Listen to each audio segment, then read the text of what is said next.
Hello! If you were at The First Thanksgiving by Anne Kamma, illustrated by Bert Dodson. Were there medicines to take if you ate too much?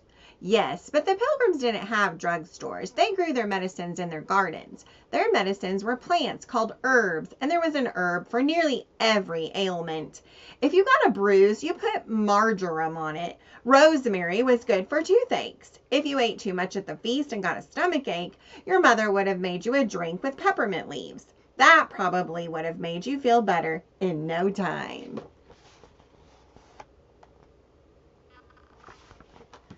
Who had to clean the dishes? Nobody.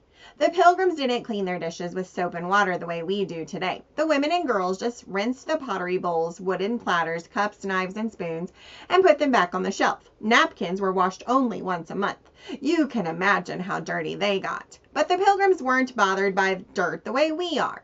They were used to it, and doing the laundry was a really big job in those days. First, the women had to make soap out of animal fat and ashes. That took a long time. Then the children had to carry water from the stream so it could be boiled in big outdoor pots. After everything was washed, the laundry was hung on bushes to dry. What did the Pilgrims and Indians do after they ate? They just had fun. The Pilgrim men put on a parade, marching to the beat of the drum and the sound of the trumpet. The Wampanoag danced in a long line led by their great chief, Massasoit. The children played games similar to hide and seek and blindman's buff. Everybody joined in a tug of war. Captain Miles Standish and his men fired their noisy and smoky muskets into the air. The Indians sang their ancient songs. The Pilgrims sang English folk songs and psalms. The Pilgrim women danced English country dances to the tune of the hornpipe, but they had to do it without the men. The Pilgrims didn't think that men and women should dance together. And if there was a foot race, a Wampanoag probably was the winner. They were known to be great runners.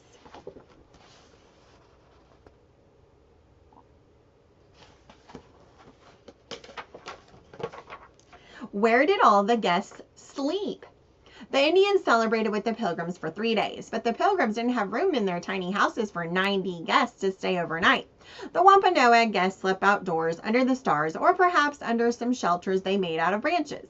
Although the Indians were used to sleeping on the ground when they traveled, at home they slept on comfortable wooden beds covered with soft animal skins.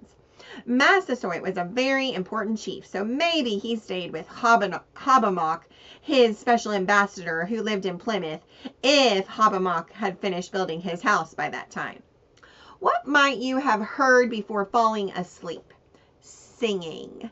And it would have been the Wampanoag. The Indians loved to sing. They sang at their religious ceremonies. They sang as a way of saying thank you. And sometimes they sang themselves to sleep.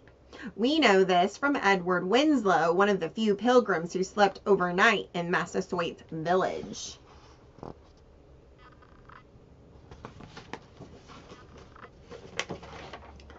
What happened to the Pilgrims after the first Thanksgiving? Not long after the festival, a ship called the Fortune arrived from England. It brought 35 new settlers, but no food, not so much as a biscuit cake, wrote Governor Bradford.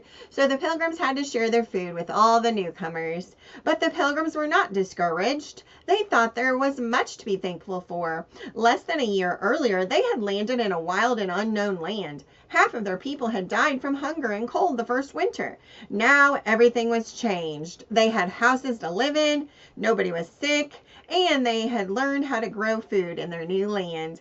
They had found a safe place to worship God, and they were at peace with their Wampanoag neighbors, a peace that lasted 50 years, during which time the little settlement grew and prospered.